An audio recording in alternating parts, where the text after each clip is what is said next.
Assalamualaikum warahmatullahi wabarakatuh. Saya Sabina Nova dengan NIM 232340883 dari Prodi Perpustakaan dan Ilmu Informasi. Video ini merupakan pemenuhan tugas ujian tengah semester dengan mata kuliah Pendidikan Pancasila. Pada kesempatan ini, saya akan menjawab pertanyaan berikut pada bab pertama. Soal 1.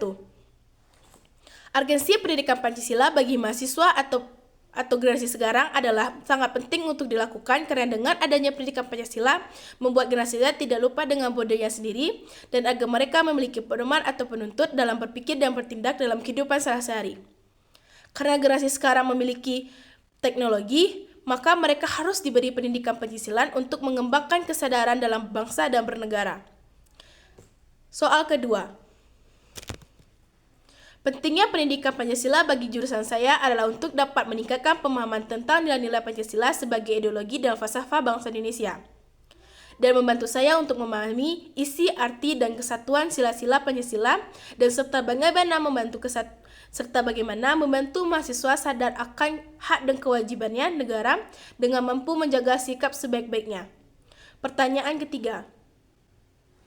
Relasi pendidikan Pancasila dengan program studi saya adalah penting karena pendidikan Pancasila dapat membentuk dasar ideologi dan falsafah bangsa Indonesia, dan dengan mengembangkan kecerdasan dalam berpikir dan kemahiran untuk mencari informasi untuk diperlukan, ia mengembangkan ideologi Pancasila serta mengolah informasi. Pertanyaan keempat. Relasi tujuan negara mencerdaskan kehidupan bangsa dan tujuan pendidikan Pancasila dan tujuan jurusan saya adalah untuk membentuk generasi Z dalam bersikap, berkarakter, berperilaku yang mana sesuai dengan nilai-nilai Pancasila dan untuk membangun bangsa yang kuat dan mampu untuk bertanggung jawab untuk mencapai tujuan negara itu sendiri dan secara efektif mengembangkan kemampuan dalam menggunakan informasi secara efisien dan efektif. Soal kelima. Yang pertama adalah sosok tokoh penjabat atau penyiar anti korupsi adalah Baharudin Lopa yang merupakan seorang jaksa dan dikenal dengan anti korupsi di Indonesia. Serta Hongeng Imam Santoso adalah seorang polisi yang jujur dan teguh. Selanjutnya, tokoh pencinta lingkungan adalah Ahmad Yani yang mana seorang aktivis lingkungan yang sangat terkenal di Indonesia. Serta Budi Mors yang sama dengan Ahmad Yani. Selanjutnya, tokoh Ki Hajar Dewantara yaitu menjadi acuan penyelenggaraan pendidikan nasional yang mana dia merupakan penggiat global yang mengarahkan konsep pendidikan yang bersifat globalisasi. Dr. H. Ari Ginanjar Agustian adalah sebagai motivator Indonesia yang mana pembangun karakter, yang mana ia menjadi penggiat dan moral dalam karakter bangsa. Tokoh penggiat anti narkoba yaitu Haki Anissa SAG. Tokoh penegak hukum yang adil ada Artijojo Al-Kostar. Tokoh anti-terorisme adalah Kepala BNPT dan Fauzan Al-Azhari. Bab kedua, pertanyaan pertama.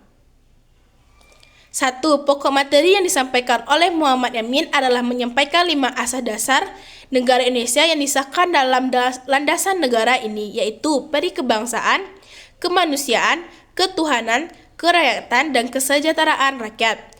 Yang kedua, pokok materi yang disampaikan oleh Ki Bagus Hadikusumo adalah konsep negara Indonesia merdeka, yang mana negara ini dijalankan atas kedaulatan rakyat. Serta kedua, untuk memperjuangkan Islam sebagai pondasi hukum bagi negara Indonesia merdeka. Yang ketiga adalah pokok materi yang disampaikan oleh Insinyur Soekarno adalah menyampaikan 4 prinsip dasar negara, yaitu kebangsaan Indonesia, internasionalisme, mufakat atau demokrasi, dan keempat, kesejahteraan sosial. Yang keempat, pokok materi yang disampaikan oleh Supomo adalah mengusulkan dasar negara Indonesia merdeka, yang mana isi rumusan dasar negara isi usulan Supomo yaitu persatuan, kekeluargaan, mufakat dan demokrasi, musyawarah, serta keadilan sosial. Pertanyaan kedua. Yang pertama, Pancasila sebagai identitas nasional adalah berkedudukan sebagai dasar negara dan ideologi nasional yang Indonesia, yang mana Pancasila adalah kepribadian bangsa yang digali dari nilai-nilai yang telah tumbuh dan berkembang dalam masyarakat dan budaya Indonesia. Pandangan hidup atau falsafah yang mendasari cara berpikir, bersikap, dan bertindak dalam bangsa Indonesia. Yang kedua, Pancasila sebagai kepribadian bangsa Indonesia adalah menjadikan ciri khas bangsa Indonesia untuk membedakan bangsa lainnya, dan yang mana Pancasila menjadikan cerminan jati diri bangsa Indonesia untuk bermotivasi dalam berperilaku, bersikap, dan perbuatan masyarakat Indonesia dalam kesehariannya. Yang nomor 3 adalah sebagai pandangan hidup Pancasila adalah pedoman bagi perilaku yang moralitas dalam etika hidup individu dalam masyarakat Indonesia. Dan dengan adanya pendidikan Pancasila menjadikan keadaan bangsa Indonesia menjadi lebih baik dan pedoman atau petunjuk dalam berperilaku bagi bangsa dan bernegara. Yang keempat, Pancasila sebagai jiwa bangsa Indonesia, yaitu memiliki arti dalam Pancasila yang berfungsi untuk membimbing bangsa Indonesia untuk mewujudkan masyarakat yang sesuai dengan nilai-nilai luhur di dalamnya.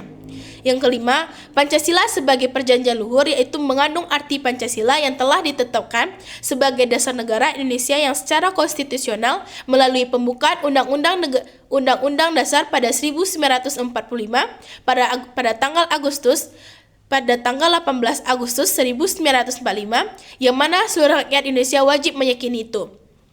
Pertanyaan ketiga,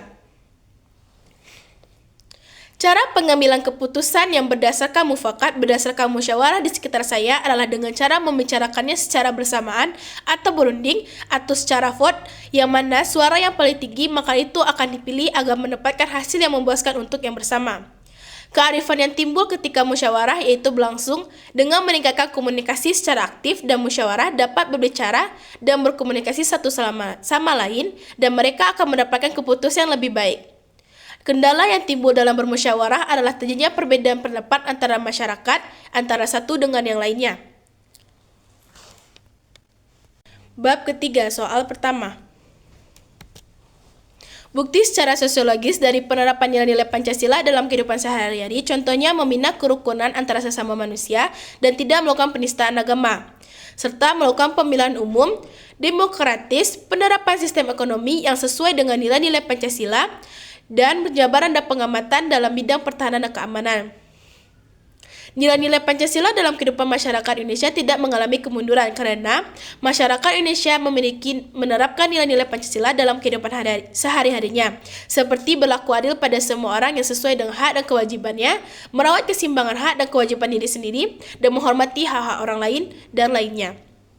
Pertanyaan kedua, karena terjadinya dinamika atau pasang surut di bawah Pancasila sebagai dasar negara karena adanya faktor. Yang pertama adalah perubahan sosial dan politik serta kegagalan pemerintah dalam menerapkan nilai-nilai Pancasila dalam kebijakan publik dan penegakan hukum, serta kurangnya edukasi dan pemahaman masyarakat tentang nilai-nilai Pancasila. Soal ketiga, tantangannya yang pertama adalah dengan adanya penggeseran nilai, yang mana globalisasi dapat menyangga penggeseran nilai dari kandungan Pancasila seperti moral bangsa yang dapat luntur atau rusak. Yang kedua, kesenjangan sosial. Dampak negatif dari globalisasi dapat menyangga kesenjangan sosial seperti pola hidup konsumtif, sikap individualistik, gaya hidup kebarat-baratan, sedang kesenjangan sosial. Yang ketiga, budaya asing, yang mana globalisasi dapat memperluas wawasan masyarakat Indonesia terhadap budaya asing, namun juga dapat menyangga kurang peduli terhadap budaya itu sendiri termasuk Pancasila.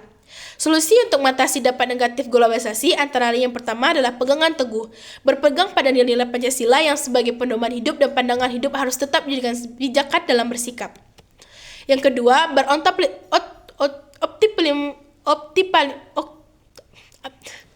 optimalisasi nilai-nilai Pancasila, yaitu menyediakan pendidikan dan pembelajaran yang mendukung penguatan nilai-nilai Pancasila dalam kehidupan, yang mengingat adanya pengikisan nilai-nilai Pancasila yang semakin kuat.